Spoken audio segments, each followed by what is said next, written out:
Jai Sairam, welcome back to my channel. இன்றைக்கி இந்த பதிவில் வராத பணம் வர்றதுக்கு, அதே போல் பணம் வாங்கியவங்களை விட பணம் கொடுத்தவர்கள் தான் இன்றைக்கி அதிகமாக அல்லாடிட்டுருக்குறாங்க. பணத்தையும் வாங்கிக்கிட்டு நம்மளை அலைய வைக்கிறவங்களும் இன்றைக்கி நிறைய பேர் இருக்கிறாங்க. அப்போது அதிக வட்டிக்கு கடன் கொடுக்கறதும் தவறு தான், வாங்கிய கடனை கொடுக்காம ஏமாத்துறதும் தவறு தான்.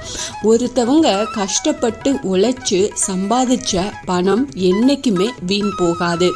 சரி, இந்த பதிவில் நம்ம பணத்தை எப்படி கிடைக்கணும், வராத பணம் வர்றதுக்கு என்ன பண்ணலாம் அப்படின்றத பற்றி ஒரு சின்ன எளிமையான பரிகாரத்தை இதில் பார்க்கலாம். ஸ்கிப் பண்ணாமல் முழுசாக பாருங்கள், உங்களுக்கு ரொம்ப பயனுள்ள பதிவாக இருக்கும்.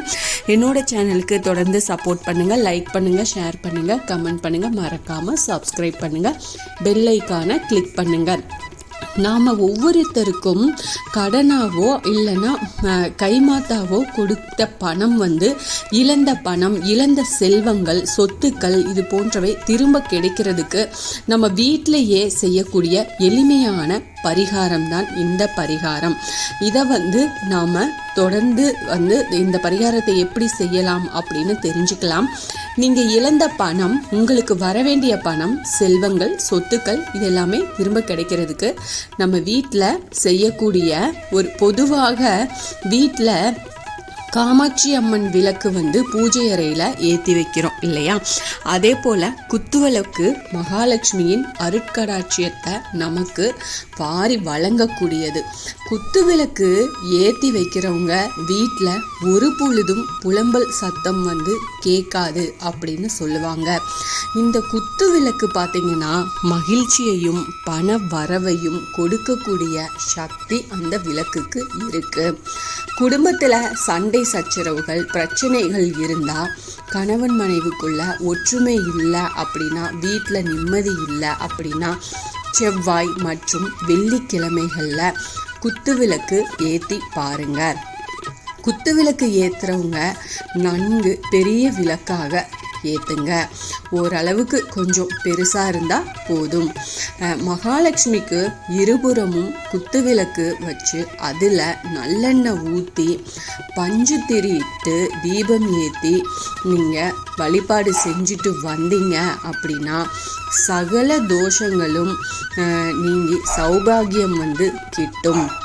இது வராத பணவரவும் கொடுத்த பணம் திரும்ப கிடைக்கிறதுக்கும் செவ்வாய் மற்றும் வெள்ளிக்கிழமைகளில் குத்துவிளக்கை ஏற்றி நாம் வழிபாடு செய்யலாம். அது மட்டும் இல்லாமல் ஒரு வெள்ளை துணியில் பரிகார பொருட்களை போட்டு அதை கன்னி மூலையில் வைக்கணும். அந்த பரிகாரத்துக்கு தேவையான 3 பொருட்கள் இருக்குது. அது என்ன அப்படின்னா, முதல்ல கருப்பு எள் எடுத்துக்கோங்க. அப்புறமா அந்த கருப்பு எள் சனி பகவானுக்கு உகந்தது, கடன்களை தீர்க்கக்கூடியது, பிறவி கர்மங்களையும் அழிக்கக்கூடிய வல்லமை கொண்ட சக்தி கொண்டது அதுக்கு இருக்கு. இந்த கருப்பு எள்ளோட சம அளவுக்கு வெந்தயத்தை எடுத்துக்கோங்க. வெந்தயம் பணவரவை ஈர்க்கக்கூடியது, நமக்கு சேர வேண்டிய பணத்தை நம்ம கிட்டேயே கொண்டு சேர்க்கக்கூடியது. அதுக்கப்புறமா இதோட கொஞ்சம் கல்லுப்பை சேர்த்து வச்சுக்கணும். கல்லுப்பு பணத்தை தக்க வச்சுக்கிறதுக்காக உதவும். மகாலட்சுமியின் அம்சம் நிறைந்த கல்லுப்பு இந்த 3 பொருட்களையும் ஒன்றாக சேர்த்து இடித்து வச்சுக்கோங்க. இந்த இடித்த பவுடரை எடுத்து நாம் வச்சுக்கணும். வச்சுட்டு ஒரு வெள்ளை துணியில் போட்டு ஒரு முடிச்சாக கட்டி அந்த முடிச்ச பூஜை அறையில் கட்டி வையுங்க. அதுக்கப்புறமா குத்துவிளக்கு ஏற்றி மகாலட்சுமிக்கு பூஜை செஞ்சதுக்கு அப்புறமா வீட்டில் கன்னி மூலையில் இதை வைக்கணும். நாம் தயார் செஞ்சு வச்சா இந்த முடிச்ச வைக்கணும். அதாவது தென்மேற்கில் வைக்கணும். யாருடைய கைகளுக்கும் எட்டாதவாறு வையுங்க. இப்படி 48 நாட்களுக்கு ஒரு தடவை இந்த பொருட்களை வேறு துணியில் தயார் செஞ்சு மாற்றி வச்சுக்கோங்க. பழைய பொருட்களை மரத்து கழுத்துக்கடியில் போட்டுருங்க, கால்படாத இடத்துல போடுங்க. இப்படி செஞ்சுட்டு வர்றதுனால வராத பணம் வந்து சேர வேண்டிய பணம், அதுக்கப்புறமா மற்றவங்க கொடுக்க வேண்டிய பணம், நம்ம என்னெல்லாம் இழந்தோம், இந்த செல்வங்கள் சொத்துக்கள் எதுவாக இருந்தாலும் கண்டிப்பாக உங்களை தேடி அதுவாகவே வந்துடும்.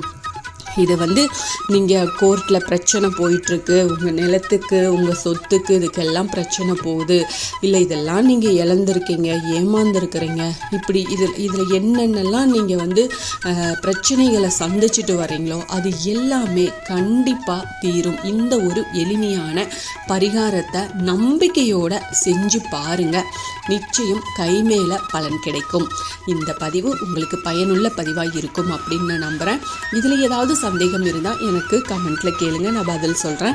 என்னோட சேனலுக்கு தொடர்ந்து சப்போர்ட் பண்ணுங்கள், லைக் பண்ணுங்கள், ஷேர் பண்ணுங்கள், கமெண்ட் பண்ணுங்கள், மறக்காமல் சப்ஸ்கிரைப் பண்ணுங்கள், பெல் ஐக்கானை கிளிக் பண்ணுங்கள். இது போல் எனக்கு தெரிஞ்ச ஆன்மீக பதிவுகள் உங்ககிட்ட நான் ஷேர் பண்ணுறேன். Thank you friends. மீண்டும் அடுத்த பதிவில் சந்திப்போம்.